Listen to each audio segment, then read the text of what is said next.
Hello and welcome to 2023. Hi, I'm Paul, and we're back with the DrivingMaul. Yes, we've had a bit of a hiatus, but we are now back and ready for the new year.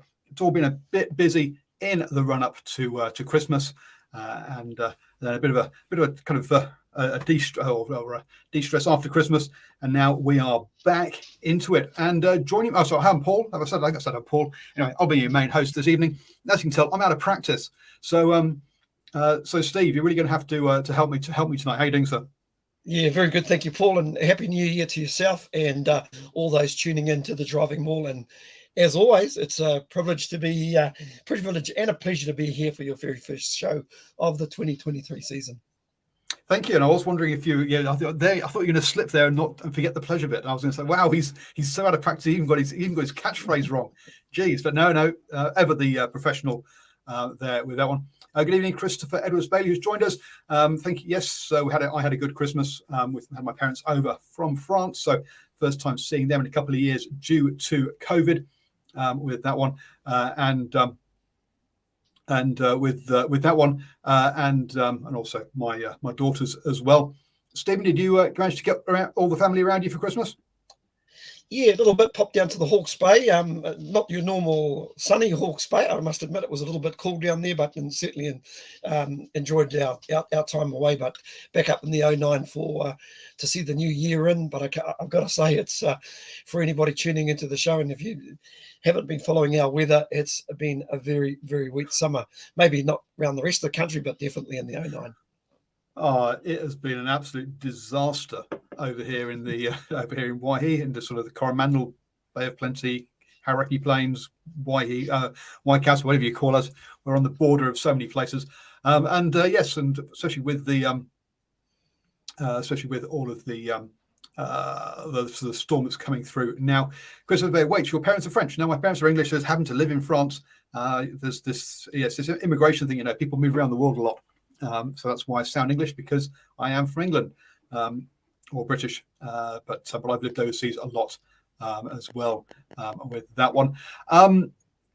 Where are we? Where should we get it? I'll be honest, I have not been watching. I've sort of had pretty much a total rugby detox for most of Christmas. For those of you who follow me on the socials, you'll have seen my wooden stables and farm buildings that I've been selling. So that's really what I've been doing, but it's time to get into it. Things to chat about today. Well, clearly we've had coaching changes at England and Wales, plus a fun article from Stuff about who they think will be coaching a few of the countries after the Rugby World Cup. So we're going to look well ahead. Yes, starting 2023 by looking at 2024. I mean, hey, let's just wish our lives away. Also, as it's the beginning of the year, we've got a list of all the All Blacks who are going to be out of contract this year. So how many of those will be sticking around after the World Cup? We'll have a chat about that. And then Stephen and I, depending on how time's going, have a chat also about what we hope for, what we expect from 2023, what it's going to bring us from a rugby point of view, hopefully.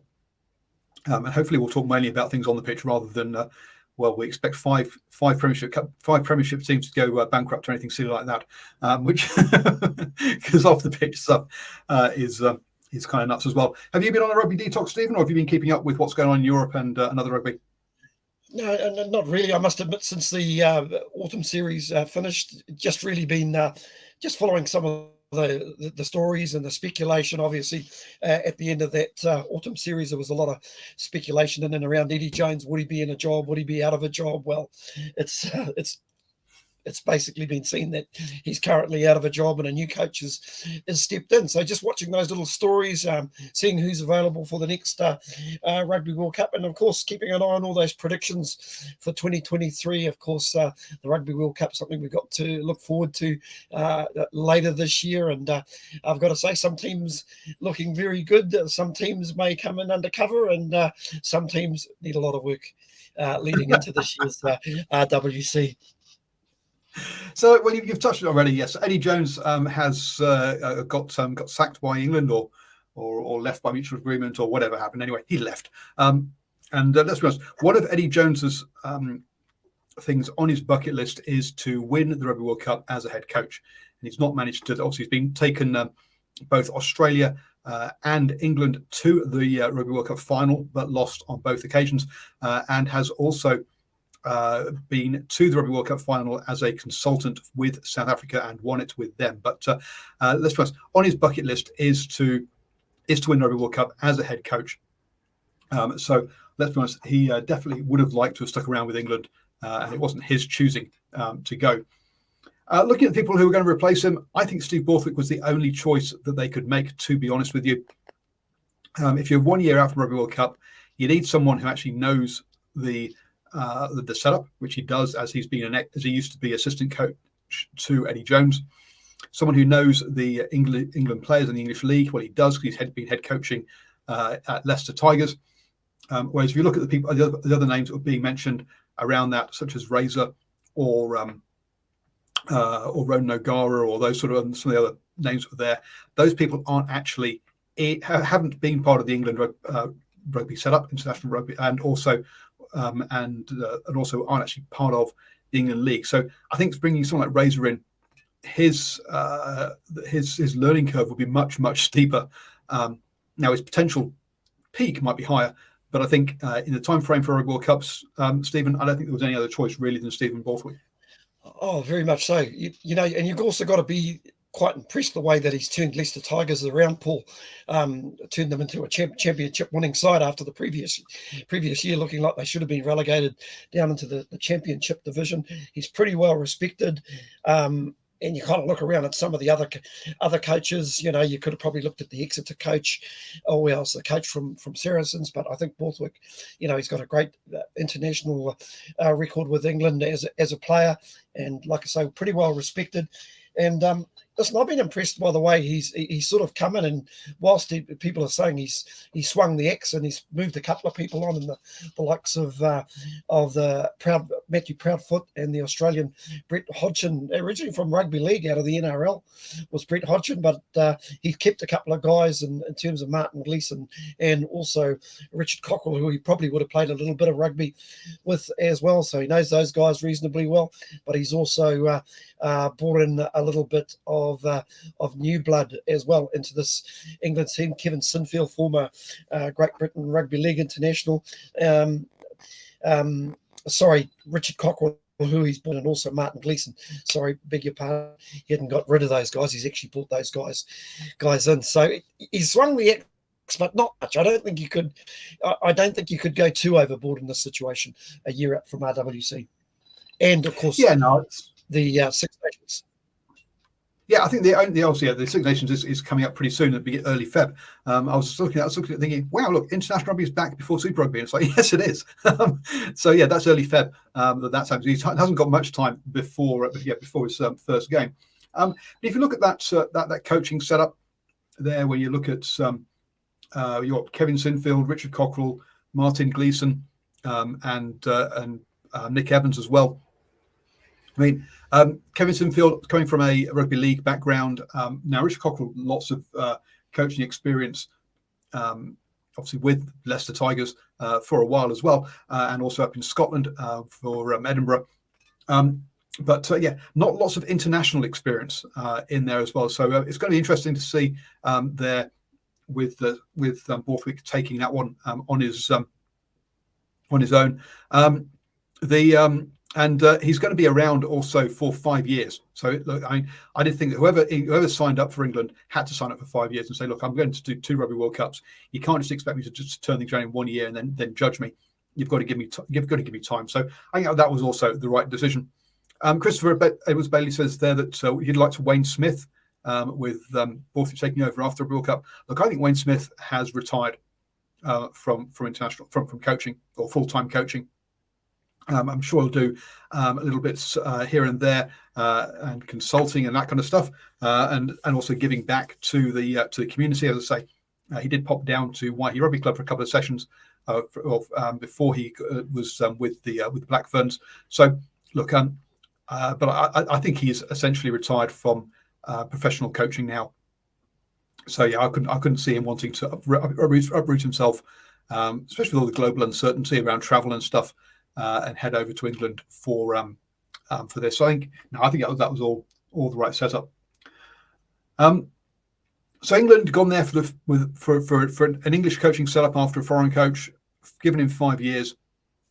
Wales, on the other hand, have gone for another New Zealand coach to replace Wayne Pivac, who left, and also have also only signed Warren Gatland for 1 year. So a different approach here with Warren Gatland, and again, I think the right kind of approach. They've gone for someone who knows the setup, who knows Welsh rugby, who will still know a lot of the players, having been there for so long.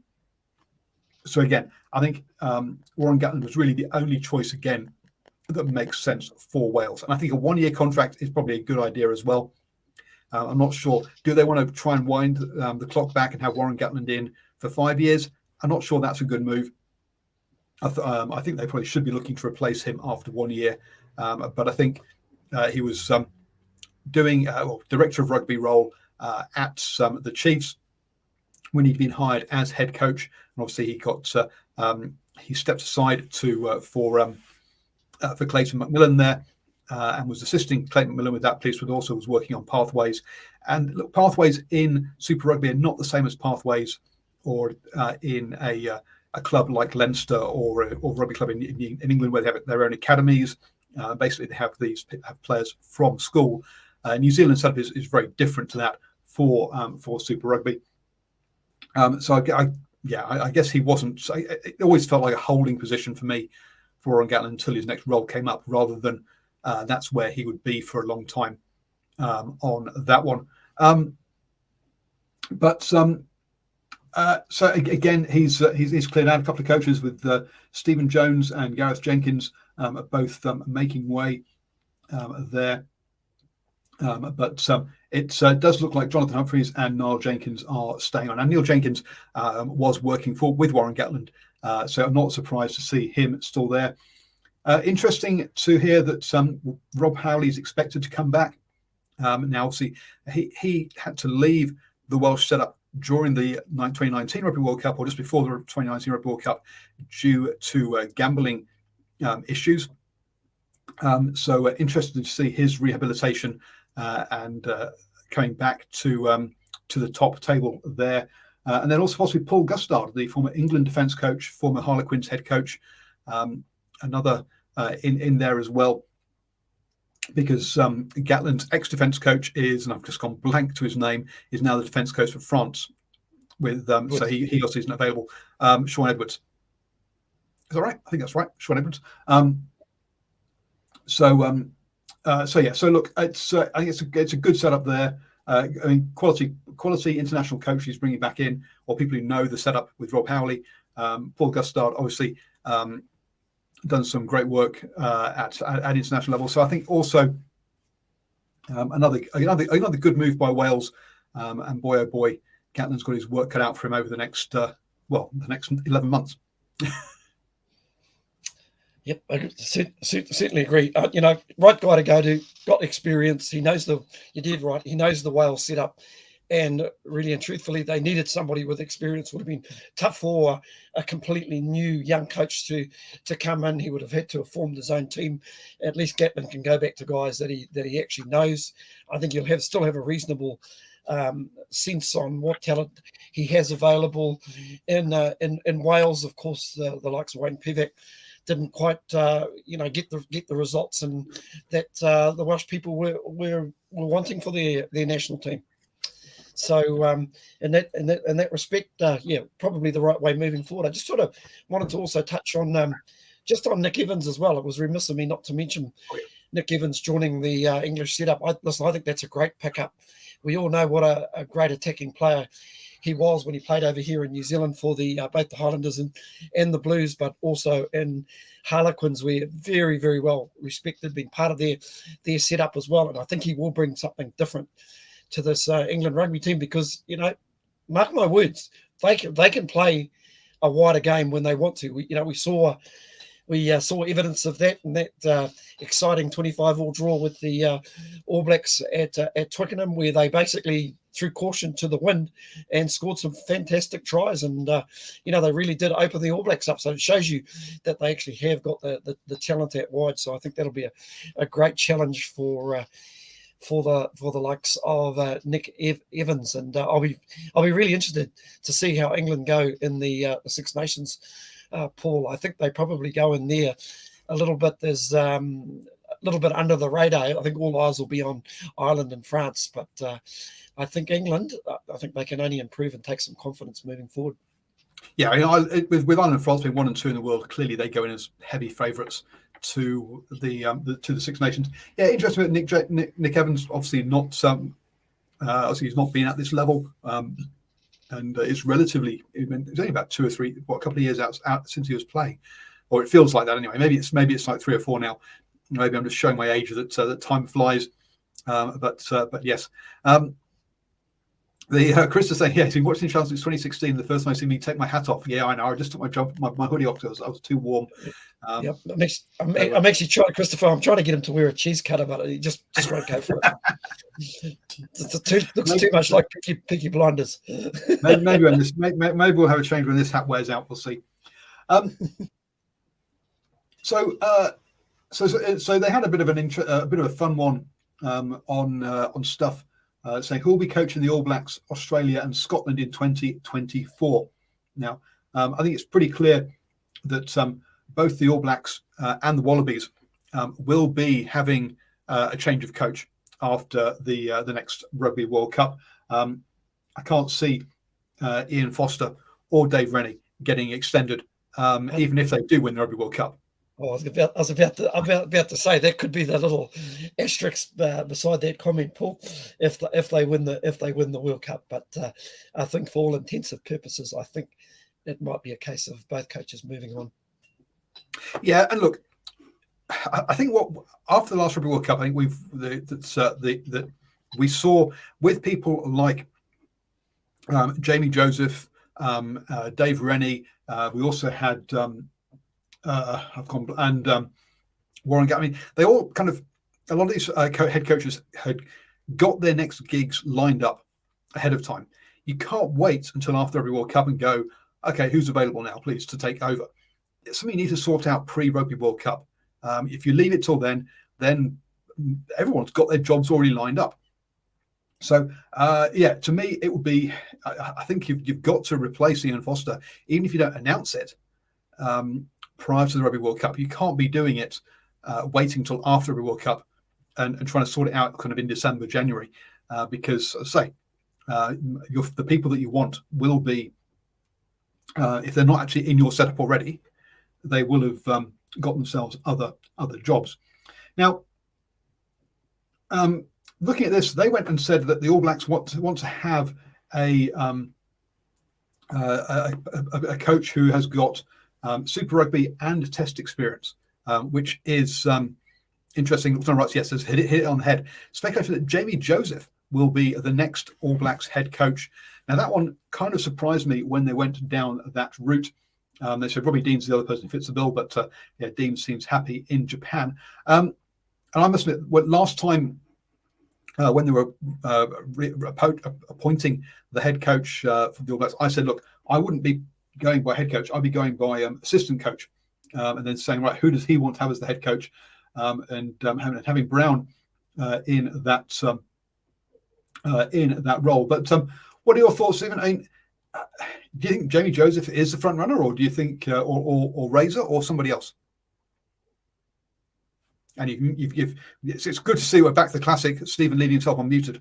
Nothing changes here, even in the new year. Well, I was actually wondering when I was going to get a turn, so I thought it could be a while, so I had to mute myself. Sorry about that, Paul. For me, I'm not sure if Jamie Joseph is in the running. I mean, so it's interesting to read that speculation from Nocturnal Rights. I wonder if that's something that's being fostered and maybe Nocturnal's fostered that himself out of somewhere. I'm not too sure. This is who Stuff thinks. Stuff thinks that have said they agree that they play that to Nocturnal, I do apologise if that's the case. For me, it will be a surprise, but boy, that would just be an absolute snub to Scott Robertson, wouldn't it? Or is it the case of New Zealand Rugby sticking to their policy that they actually want to see Robertson go and coach an international team? There might be that. What really surprised me though was that there is a guy with international head coaching experience in the All Black setup at the moment, who they didn't kind of mention as being sort of on the shortlist. And I would have thought that Schmidt would have been actually the person that the All Blacks would like to take over, or not the All Blacks, sorry, the New Zealand Rugby. As you say, New Zealand Rugby wants Scott Robertson to go overseas and get international experience before he comes back and then coaches the All Blacks. As you say, that's what they want. So I thought Joe Schmidt, someone who's in the All Black setup, has got the international experience with Ireland, was very successful. Was successful there. Okay, not at Rugby World Cups, but outside of that, he did bring Ireland on a long way. So I'm a bit surprised that he isn't being mentioned and being talked about as the potential All Blacks head coach post Rugby World Cup. Now, for this one round, he said he was wanting to he wanted to spend more time with his family, one of his children. I'm not quite sure what the right term is, whether it's a disability or sick or whatever. But anyway, but they needed more family time. Now seeing him, now initially that was just consulting with the Blues, and that seemed like, yep, okay, that would work. You can still get lots of family time with that. Now he's actually officially part of the All Black setup. It looks like he's ready to go back into professional coaching full time.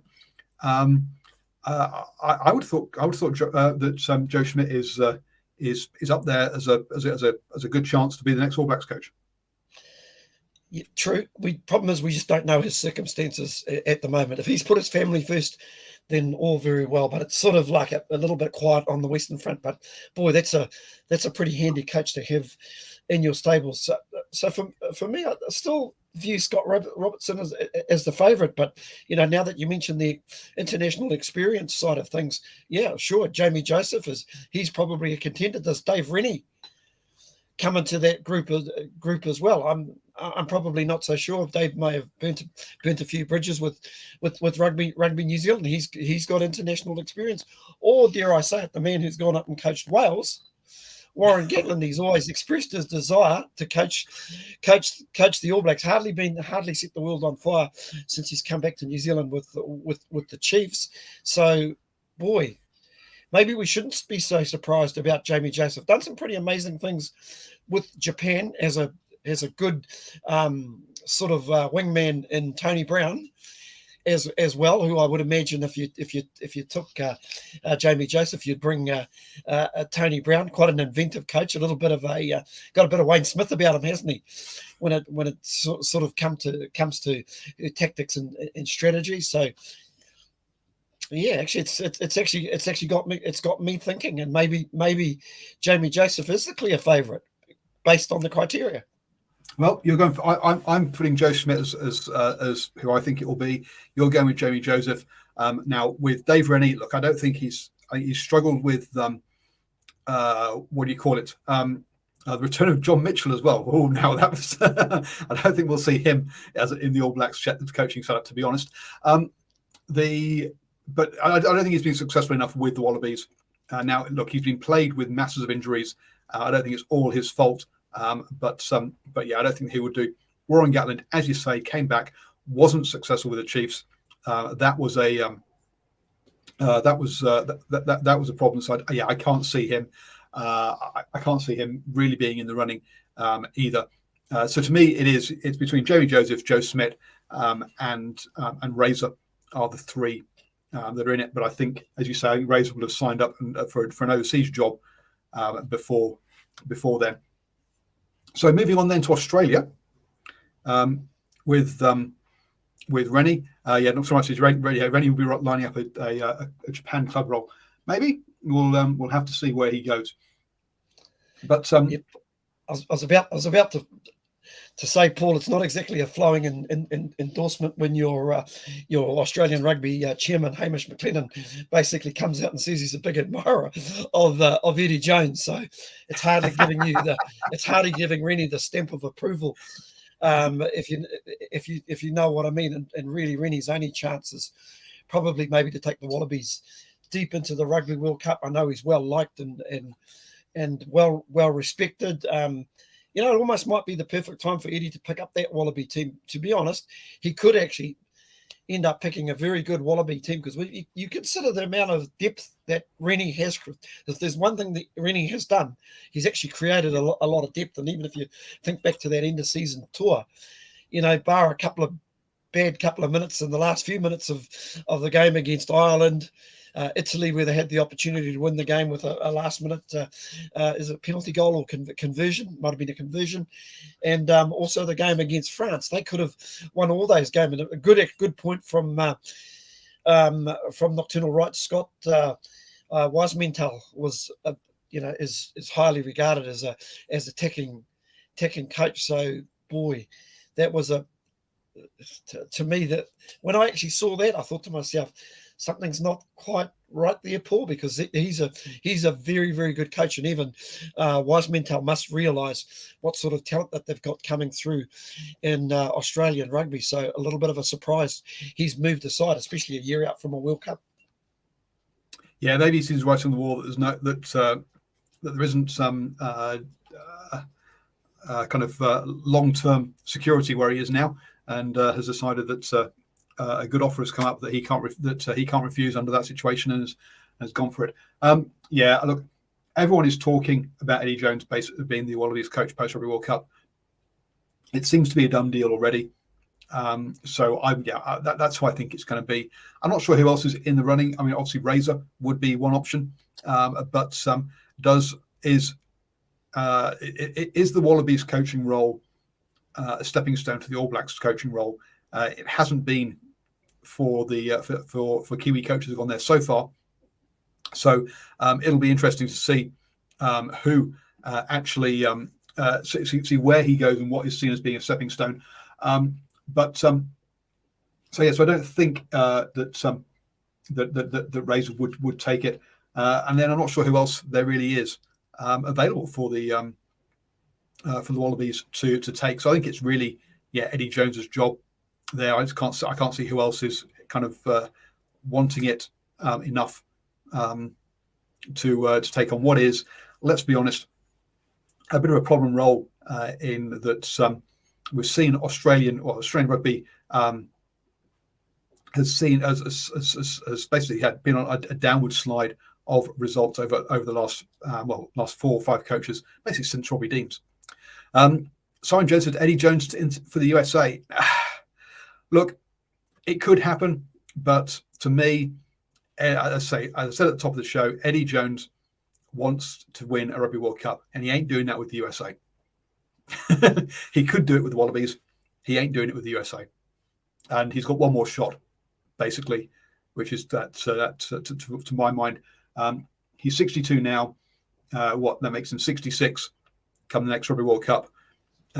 70. It's getting a bit long in the tooth, isn't it, really, to be coaching an international rugby team? So I think he's got one more shot at it, and I can't see it. Obviously, it's not going to be Paris, or not going to be France. It's the one after that, and that's his final shot to me. I think that that loss in the 2019 Rugby World Cup to South Africa, I suspect that cut very deep, Paul, with Eddie Jones. You kind of listen. I'm not an expert in human behaviour, but I just suspect that watching Eddie, after the World Cup in the 2021 season, I just saw a little bit of just almost like I saw a little bit of a change from Eddie in and around his personality. I think leading up to the World Cup, he was pretty confident about where England stood going into the 2019 World Cup. He'd obviously geared so much of winning that World Cup about beating the All Blacks. He probably felt, gee, if we can get past the All Blacks, we can actually take this out. And I must admit, going into that final, I actually thought they were the team to beat. But South Africa showed they're a grand tournament team. They know how to win all these big games. And I'm very much like you, Paul. I think he really, really wants to. he really wanted to win that World Cup. But unfortunately for Eddie, there's a lot of players in the England squad from that 2019 World Cup team who'd been around. You talk about the Vunipola brothers, Mario Itoje, players like that, Carl Sinclair, who'd been part of the squad for a while, and you almost got to suspect that he almost got the best out of him. But I don't think I think there were a few areas in that England backline that he'd never really addressed. I mean, to say playing Colin I was going to say Colin Farrell, he'd be a hell of a rugby player, but he's a better actor. Playing Owen Farrell at second five, and there were little things, and it just seemed to me it was just very limited around his back division attack. On saying that England pack is a very, very good pack, but unfortunately the losses started to stack up, and I think that was probably his undoing at the end of the day. Yeah, to me, Carl Sinclair getting knocked out or having to leave with concussion or head injury protocol early in that Rugby World Cup final was the nail in the coffin. Was the big difference for England losing him then. Yes, and you're right, and that's going to be Borthwick's key thing, isn't it? How did he sort out that back line? Which will be interesting. Christopher Bay says, look, he wouldn't have got rid of Eddie this close to the World Cup. I agree. They shouldn't be changing coaches this close. You're quite right. After the Six Nations last year was the latest. You should have been replacing head coaches. It shows a problem at your CEO or level if you're leaving it that late. Now, there's all these kind of things of, oh, it's a COVID. They've not had the opportunities. You couldn't get rid of them earlier, blah, blah, blah. Well, hey, it is what it is. But we want to move on from those guys. Paul, I was going to say, I've just got a quick question for Christopher Edwards-Bailey. Christopher, who would you actually play at first five in this England team? Because for me, I'd still have Farrell at first five every day of the week and twice on Sunday. And I'd probably, if you were going to bring Marcus Smith on, I think you'd probably bring him on in the last 20 minutes or so. We know what an exciting talent it is, but I don't think England have just really, really settled. Ironically, it's very similar to the All Blacks. I don't think they've actually settled on that sort of second five centre combination. Of course, they brought Manu Tuolangi back, but for me, Manu Tuolangi is a place that Manu Tuolangi is a place that's sort of maybe his better days have passed him, and I feel horrible saying that. I hate saying that because these are players who I know they train hard as professionals to stay in there, because it seems to me England have always seemed to have great outside backs. You look around the Premiership, and boy, there's some good outside backs running around. Yeah, Christopher agrees with you. Look, I mean, that's been sort of England's problem since 2011. Is that they've been waiting for Manu Tuolangi to be fit. It's been a decade or more of waiting for him to be fit, and it's been really unfortunate for the guy that he hasn't been fit since then, because the promise that he had as an international player in his early years was amazing. He was one of the players who did scare the All Blacks, and he was a very good player. But unfortunately, injuries have ruined his international career, unfortunately, on that one. So Christopher agrees. Yep, put Owen Farrell at 10 on that one. Now, okay then. So we've basically agreed then that Razor isn't going to be the All Blacks head coach or the Wallabies head coach. We've just said the England head coach is tied up for the next 5 years. Farrell as the Ireland head coach is going well. I can't see him moving on either. So he's around for another cycle. That ties up that job. I can't see France. I think they've got a good head coach set up there. That I can see them rolling that over for another Rugby World Cup cycle, which is brand new for them. They've never had a coach that length of time in recent years. I can't see South Africa having a New Zealand coach either. So that kind of removes that. Where can Razor go? That basically leaves Italy or Scotland or Argentina as kind of as tier one nations. Now, Stuff thinks that Gregor Townsend was going after the World Cup and that he's going to take over there. Stephen, where can you? Is there actually a seat? Is there a place for Razor to go? And also, I guess Wales as well. If Gatland is only there for 1 year. Listen, he's too good a coach to be overlooked anywhere around the world. I suppose you did. Probably for me, Scotland. I still think Australia are a chance. I know that sounds a little crazy, and they probably want Eddie Jones, but I like you say before, I don't know if will Eddie Jones gel with Australian side. We know that Australian rugby players can be a little bit temperamental. This is a kind of a Y generation rugby player that we deal with, and that's that's the only thing we've heard. We've heard the stories out of the England camp that Eddie can be quite brutal. I think we heard the stories about one of the players. He said he gave him a nice steak, and the player got home and found that they were sausages. So I don't know whether that's just being a prankster or mentally getting in a player's head. I think Eddie to me is he's sort of more of a man manager than an actual coach. I mean, so we heard stories about him when he coached the Japanese side. There was a documentary that he pretty much ran those players into the ground. I'm thinking to myself, boys, how's that going to go down in Australia? I'm not so sure. I still think Scott Robertson could be an outside chance to take Australia. I would have maybe thought All Black coach, but if New Zealand Rugby are happy to stick to their criteria, then I think he's out of the running. So does he see the path to the All Blacks head coach through Australia, or does he see it through a lower tier one country like Scotland or Wales? I guess that's the other question. That's a good point, because my argument against that, Jamie Joseph actually took a lower tier nation in terms of Japan, so it kind of rams my argument out the window, so to speak. But I think you also want to take on a team that's got a realistic show to do well on the international stage year on year out, but also have a real genuine crack at the Rugby World Cup in 2027. So, boy, Argentina, Italy, Scotland, Wales. They're not really well at the moment. They're not looking like they would be. They would be potential 2027 Rugby World Cup contenders. Let's be honest. But 4 years is a long time, and Razor has done some very good things with the Crusaders.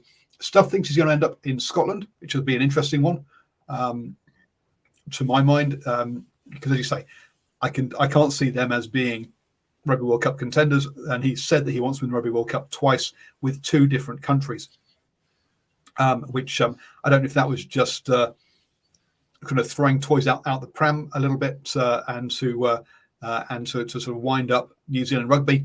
Head honchos there saying, "Hey, look, if you don't take me, I'll take another team to Rugby World Cup and beat you there." So it'll be. I'm not sure if that was where it's coming from. Whether he actually does have ambitions to try and be the first head coach to win with two different countries, or the first head coach to win twice, put bluntly. Then maybe he does have ambitions to be that kind of person. I don't know, but we'll have to. They say Scotland. None of them look. I can't see it being Italy. I can't, and again, I can't see it being Argentina, because both those countries just Italy just doesn't have the depth to go well. Argentina, since they got rid of since they were kicked out of Super Rugby or left Super Rugby, however you want to view it, all their players are in Europe. So how often does he actually get to be a head coach, and how much time does he actually spend being a negotiator? So do you really want to be in that environment?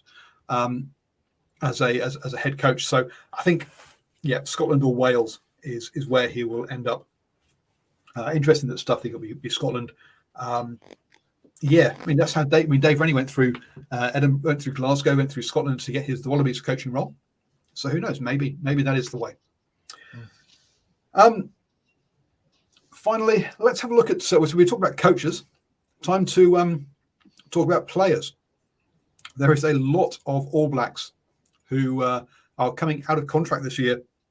And so what I thought we would do is look at those, and Steve and I will say whether they're staying or going post Rugby World Cup on this one. Simon does say that Argentina now have two professional teams in new Super Rugby Americas competition. Yeah, we have to wait and see what level that competition is, don't we?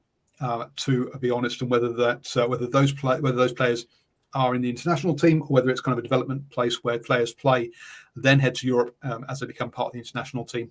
We'll have to wait and see. So here's a list of all of the players. Over on the side there, you can see the players that are contracted from to 2024 onwards. So we've got Severus, Joe Moody, Stephen Perifetta, Caleb Clark, Offa Tuangafasi, Dalton Papali'i, Samasoni Takilaho, Ethan de Groot, Hoskins Instituto, and Josh Lord, who are all contracted to 2024, with Cody Taylor, Patrick Tuipulotu, Topu Va'ai, Geordie Barrett, Ardy Surveyor, and Sam Kane through to 2025. So the assumption is all of those players, are available and will be sticking around after the World Cup as they are contracted to do. Just to note there that Ardy Surveyor has got a sabbatical in 2024 for Super Rugby, and Geordie Barrett has the option in 2025 to take a Super Rugby sabbatical, but they can still play for the All Blacks. The players over 30 all go overseas, is Simon's guess. So problem is trying to remember how old these players are in some ways. Players who have already said they're going or were expected to go are Sam Whitelock, Richard Mwanga, Aaron Smith, Bowden Barrett, Brody Retallick, Peter Sawakula, Dane Coles, and Shannon Frizzell. I've put all in that column. Any there that you think shouldn't be in that column, Stephen? No, to be honest, I can't really disagree with what I'm actually seeing there. I would probably hope that they probably want to try and keep as many players playing in New Zealand rugby, but it's just not realistic, especially after that 2024 season. The ones that are going makes a whole lot of sense that they should stay. I'm a little bit surprised somebody like I've got to admit, I'm a bit surprised somebody like Offa Tuangafasi and also Patrick Tuipulotu are sticking around. They've been part of the first class scene for a long time, Paul. So that kind of surprises me. Players of that ilk, they're not exactly first team starters, and I think they can earn a heck of a lot more money overseas as opposed to staying in a locked to a New Zealand contract. Sure, but there's more to it than just pure money. Matt Todd, I think, showed that because he stuck around for a long time when he could have gone overseas and earned more money and wasn't picking up All Blacks caps. But eventually he did pick up some. But it can also be about family as well. Patrick Tuipulotu has already had a sabbatical over in Japan. Does he actually not want to go permanently overseas for a few years because he wants to stay closer to family, for example, and just likes living in New Zealand? I mean, it's not all about money. Some of these players, some of it is about that as well. So, I was about to say, I would imagine if you've got children, and if they're basically settled, and you only have to look at his contract in Japan. It was very short term contract. He was back in the country. Could also be the lure of playing for the Blues as well, Paul. That could be. Patrick did the same thing as Bowden Barrett went over there for one season, as did Dane McKenzie. Lots of players have done. Yeah, he just did the same as those guys did, and he's earned it by the number of years he's been here to be allowed to do that. Yeah. Okay then. I've said that Will Jordan will be staying because he to me he's one of the best, if not the best, one of the best rugby players in the world. So if the All Blacks let him go at this age, that would be an absolute disaster. Any easy picks out of that? So that column D is what we're going to do, and basically we're going to say stay or going out of that column D. Any easy ones there that you want to throw over? I would say someone like Fletcher Newell, I think, is a pretty definite one. He'll extend, to my mind. He's young and still going, so I think he'll definitely be staying. Any other ones there that you want to sort of say yes? That's a quick and easy one. Doesn't need discussion. I think Quinn Tupaia will stay because he's basically got a long-term injury. I can't see somebody like Tupaia having that long-term injury and an overseas club wanting to. He'll want to re-establish himself in the towards the latter part of the 2023 season if he gets on the paddock for Waikato and NPC and Super Rugby in 2024. I would imagine he'd stay. I think Tyrell Lomax, now that he's established himself probably as the number one tight head prop, I'm picking that he'll stay. Also, I Folau. think Folau Fakatava is another one of those young guys who'll be Yep. sticking around building his career, a Yep. bit like Quintapire as well. Yep. Rico Ioane, I think you could arguably say he's now one of your more senior players. Yep. I think Akira will probably stay as well. I can't. It doesn't seem to me. I think he's a guy who needs to be around his family network, and I think he's likes to be around family. I can't see Akira being one of those guys who would jump overseas until he kind of doesn't have All Blacks play. I can see him staying personally. Yep. But you? Yep. I'm actually trying to take out the ones that I'm relatively confident I think who will stay. Yep. I think both Scott Barrett up your top of the list. I think he'll stay. I think he's now probably. I don't think the All Blacks, if they were to lose both Retallick and Whitelock, that's a lot of experience gone. And we know Scott Barrett is a player who is more than useful if he has to jump into that 4 or 5 shoot. The other player I think will stay is Callum Grace. I think he's a player who's whilst I think he's been in the All Blacks, injuries have sort of curtailed his progress, and I think he's actually one of the better line-out forwards running around the country. Certainly one of the better forwards on opposition ball.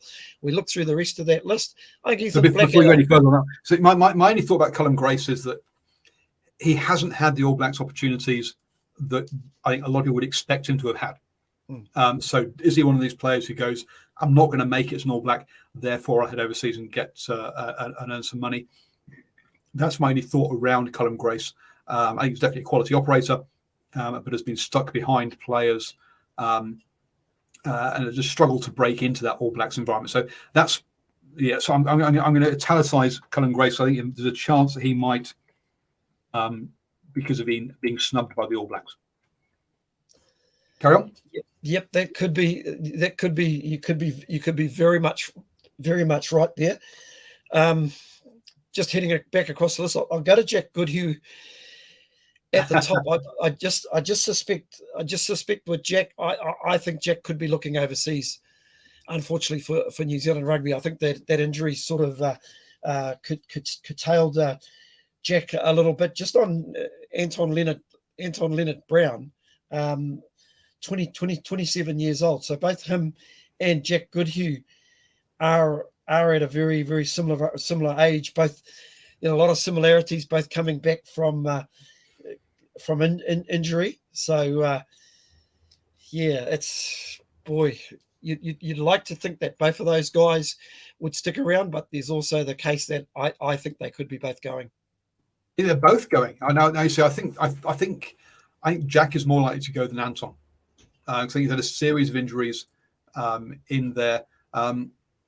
Those two, obviously, along with someone like Quintapire, are all fighting it out for that 12 jersey because Rico Ioane's got that 13 jersey now. So the I was about to say, I'm hoping in the case of Jack Goodhue, the lure of the Taniwha jersey might keep him in the country. I don't know if the money will be the temptation, but hey, we'll see. Because his brother's just gone overseas, hasn't he? Yes, Josh headed up to Japan at the end of the just gone super season. So it could come down to how Josh settles overseas and kind of the experience that he has, and then Jack goes, "Oh, actually, is it a good or a bad experience?" It'll be interesting. Yeah, who knows? But yeah. So again, so you think Anton is going as well? You know, both go? No. You've made me change my mind. I think Anton Leonard Brown will stay. Okay. Around those two, there are some interesting ones here. Braden Ennor, I wouldn't be surprised to see him head overseas. To be honest with you, I can't see him being a regular All Black.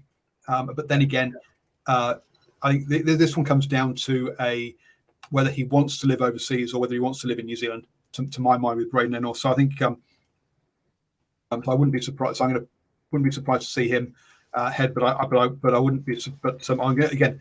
I italicize him because I think it could go either way with him. Ethan Blackadder, I would suggest, is staying. I think he's still young enough and sort of making his name and making his way into the All Black environment. Well, that's interesting, because in March this year he'll be 28 years old. In Okay. In March 2024 he'll be 29 years old. So very, very, very similar to both Anton Leonard-Brown and Jack Goodhue. They both turned 29 in the year 2024. So whether that really determines whether they stay, I don't really know. That's the only at that age anomaly I'm looking at. At that age, with Sam Cane and Artie Surveyor both booked in for another 2 years, Hoskins Satutu also booked in. Yeah, I could see Ethan Blackadder going overseas when you say he's that age, to be honest. Yep, absolutely. George Bauer, he turns 30 this year. He'll be 32 in 2024. Right. So, yep, I think he's gone. Yep, I think he's gone as well. Testifying Nuku. Yeah, another similar one to, probably very, very similar to our friend Mr. Enoa. Not a permanent starter in the All Blacks. Once again, I'm just checking while we're doing this. I'm just checking on his age as well. I still think he's actually. I still think he's relatively young. I've got to say, yes, he's 23. He'll be 25 years old. I think he stays. Yep. And also, let's remember, he's part of the All Black. He's part of the not the All Blacks. Part of the Canterbury Crusaders setup. They tend to stay around longer than other franchises. Next up, then RTS. Roger Tuivasa-Sheck. Boy, that's a tricky one. 29. He is currently.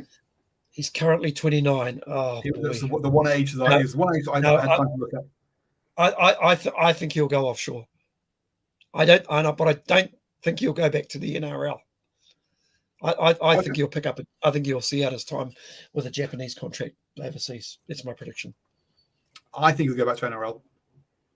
I think he will. I think he's come across to play at the Rugby World Cup, unless he's. I don't think he's come across to play rugby union per se. I think he's come over to be an All Black at the Rugby World Cup and to try and get a Rugby World Cup winners medal. I think he'll go back to NRL. Is my view. TJ Perenara. Wow. I wouldn't be surprised to see him stay, but not be playing in the All Blacks. Yeah.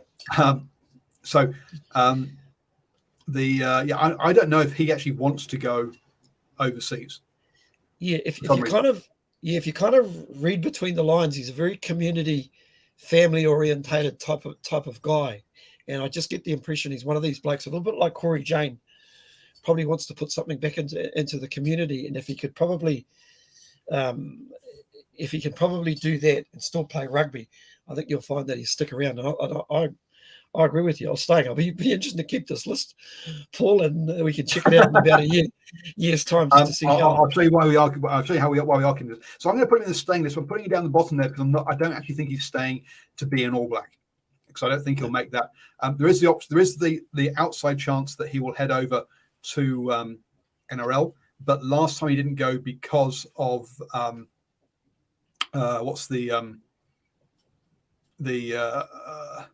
I've gone blank now. Because of the insurance policies, that if he got injured, then the insurance policy would pay out as though he was basically a rookie rather than as an experienced player. So I was going to say, shall we just remove the guys who we think we've got? Because I've probably got 2 or 3 on that list who I think will definitely be going. To start with Brad Weber. There's already speculation that he's gone to Stade Francais, apparently.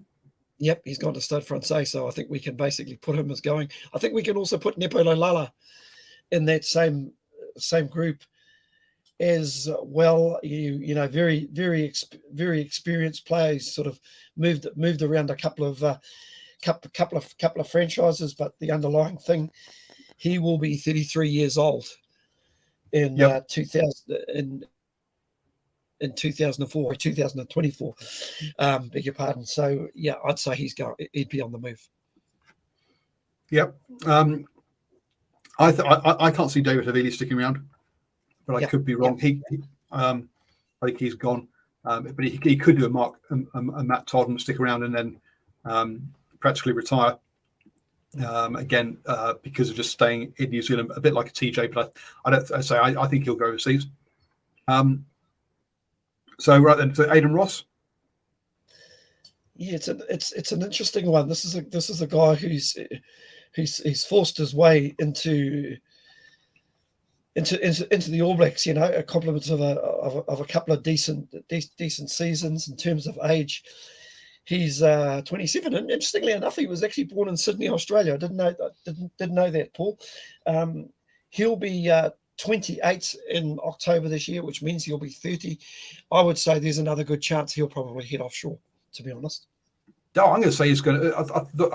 If you think it's someone like Joe Moody's still around, I think Aidan Ross is. I think if he's 28 as a front row forward, he's he's fine for the next Rugby World Cup. He's got 2 Rugby World Cups in him. Okay, no, we'll put it there, Paul. Mark Talia. Yeah, real interesting one for me. He had a very, very good end of season tour. Did Mark Talia? You know, showed that he didn't look out of place in that particular company. I'd like to see a little bit more investment in Mark Talia.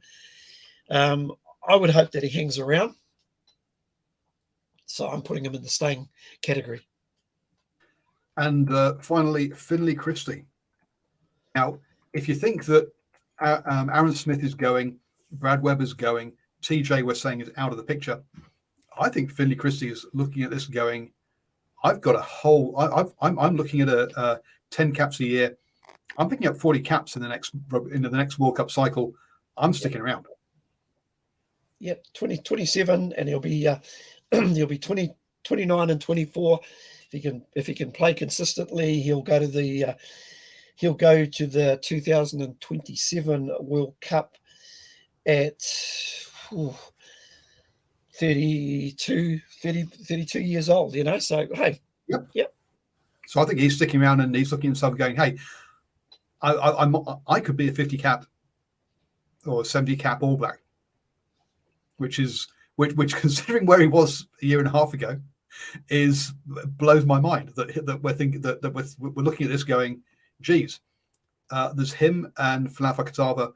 Falafa Katava's not had the best injury record, and yeah, Finlay Christie looks like he could be in and around that All Blacks environment for the next. Now, admittedly, there's a whole bunch of players. Like there's 2 very good scrum halves at the Chiefs who could come through in the next Rugby World Cup cycle. I'm not saying they're going to France, but I can see them going to America. And there's other. There's Roy Gard down in the Hurricanes as well. So there's a good look. There are a bunch of other good young scrum halves who could come through and displace Finlay Christie. But if you look at that list, he's the only kind of mature, older scrum half around left in New Zealand after the Rugby World Cup, essentially, to be part of the All Blacks. And so you'd have him in there, even if it's just as a sort of mentoring, steadying influence. Even if he's not the first choice, so I can see him as even if he's so I can see him sticking around and getting that role, and New Zealand Rugby wanting him to stay around for that role. So there we go. Now, this is a spreadsheet that I have deliberately nicked from 2019, because what we did in 2019, Stephen, you might remember, is we had our airplane for the All Blacks, which we'll start filling in, which is who's on the aeroplane to the Rugby World Cup, who's at the airport, and who's waiting at home, and who can just go on holiday. As we pick our 36-man squad. So we'll start picking that up. And I say this, hence, yes, this spreadsheet will be around at the end of the year with the contracts tab. Also, what you can see in here is the 2019 games and all of the squads So as we have games and squads this year, I will fill these in so we keep a track record of who plays in all of the games this year as well in the run up to the Rugby World Cup. So this spreadsheet, guys, you will be seeing on a regular basis this year. And yeah, Stephen, we will keep this. So we will have this spreadsheet at the end of the year, and we'll be able to see who does and who doesn't get re-signed. A couple of players who went on that end of season All Black tour and New Zealand 15 tours and stuff. Stuff magazine came out with Stuff written article about some possible World Cup bolters, and of course Damien McKenzie's name came up, and it was probably maybe a name that we overlooked. Yes. That's right, he's not on his list. Yeah, we actually never stuck on that list, and I'm just wondering, boy, you know, if it's more than likely that New Zealand rugby may lose the likes of Bowden Barrett and Richie Mo'unga after this year's Rugby World Cup. Boy, I reckon Damien McKenzie's a pretty handy sort of player that you'd like to think would stick around. He, you know, I thought he had a very, very good NP season playing in that pivotal first five position, but also looked really, really good for the New Zealand 15 on their 2-game tour as well. Well, how crazy is this then? Okay, heading post-Rugby World Cup, we have the possibility that Damien McKenzie is the most experienced All Black 10, with the most caps at 10 for the All Blacks, followed by Stephen Perifetta and Josh Ioane. Those are the only 3 capped first fives in New Zealand for the All Blacks post-Rugby World Cup. That's the situation we could be going into 2024 with Josh Ioane with 1 cap, because he's not looking like adding to that this coming year. Let's be honest, as being like the 3rd most experienced All Black number 10. That's wow. There is whoever gets the job in 2024 has got a rebuilding effort to do. That is for certain, especially around that 9-10 combination, which, let's be honest, is a key fulcrum for rugby. Aaron Smith seems to have been there for forever, and sort of Bowden Barrett's been around for quite a long time now. So yes, it's one of those things that suddenly the All Blacks are going to be very inexperienced in that 9-10 combination post Rugby World Cup. Well, so that's what's going to happen this year, folks. Steve and I will put together our aeroplane for the Rugby World Cup over the next couple of weeks. Hopefully, we're going to get back into the swing of doing this on a weekly basis, because it wasn't until I looked and realised that we haven't done one since early December. And as I sat down here, it was like putting on an old coat, sitting down in front of the computer, in front of the camera. It was a lovely feeling. So thank you very much, Stephen, for joining me. And we're going to have to get a way for you to signal for me to shut up and get your turn in. If you think you're not going to get, if you think you're not going to get your turn in, I just put my hand up. A couple of things in the live chat. Then, did we see Sia Khaleesi signed for us in 92 in Paris? Yes, I did. On that one, and he's spending more time away from his family when he. Yes, look, Super Rugby. We had Wallabies captain went over and played for Harlequins. This would have been after the Lions tour to Australia. So we're talking 10 years ago now. Yes. James Horwell, I think it was. Horwell, yep. Was Wallabies captain and was an established Wallaby, and suddenly he's like, I'm off to Europe and I'm off to play in England. And it was like, what? Why? He said, look, in England, I will go and play an away game and I will be back home in my bed the same night. Super Rugby, I disappear for 2 weeks or 3 weeks going to South Africa. I can't remember the colour of my front door.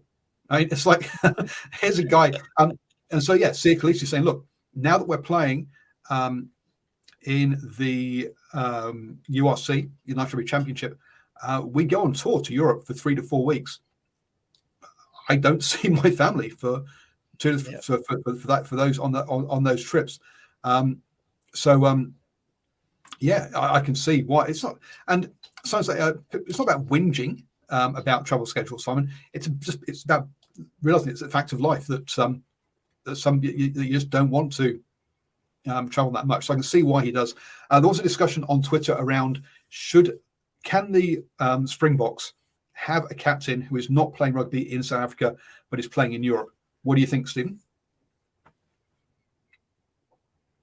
You know, they're so adjustable these days. To my way of thinking, they're all on the over there. I think they're all on the same travel time, sort of time zones. Time zone, yeah. If you know what I mean. And I think what South Africa have got a lot, and we'll discuss that in another show, is a heck of a lot of depth at the moment. I mean to say, boy, Sia Khaleesi, come the end of the season, could be viewed as one absolute legend. Could be a Rugby World Cup captain that gets to hold that trophy not just once but twice, and becomes a GOAT, like another certain number 7 that wore an All Black jersey. So it's crazy. Total respect from the guy, but he's come out and he's putting his priorities first. So good on him. Oh, look, fine to go overseas, but I don't think you can stay as the Rugby World Cup, as the Springboks captain playing overseas, because it does mean you can't attend all the training camps. It's just from a purely logistics point of view. You'll also miss games outside the window, so you're not around the whole time, and you want your captain to be around the whole time. So can he still play for the Springboks? Yes. Can he be captain? I don't think so. It's nothing about him. It's about the logistics of living overseas. Etc. It's not a personal thing about him being. I think he could continue as captain and continue as a player, but not if he's playing overseas. And the other thing he said, by the way, what is going on with New Zealand Rugby and Al Trad? It's all gone very quiet, silent. New Zealand Rugby is going to just try and not talk about it and just take money. Let's be honest. I mean, we all knew this was going on before they took the money. We all knew this was going to be an issue. But they took the money anyway. So they're just going to stay quiet and just let it blow over. Yeah, Google. I was about to say to Christy Edwards-Beatty, Google the Roadrunner with its head in the sand. That's New Zealand Rugby. Right, cool, folks. We've overrun again, as we always do. We'll try and be better this year, but who knows if we'll be able to. Thank you so much, Stephen. It is an absolute joy and pleasure to have you back on the show and talking to you again. Thank you, everybody who has joined us. Look, we've taken 6 to 8 weeks off, and you've all just suddenly there again. Yes, thank you. It means a lot to me that you're all just suddenly there. It's great to have you back, and it's great to be back. Thank you, Stephen. Thank you, everybody, and good night.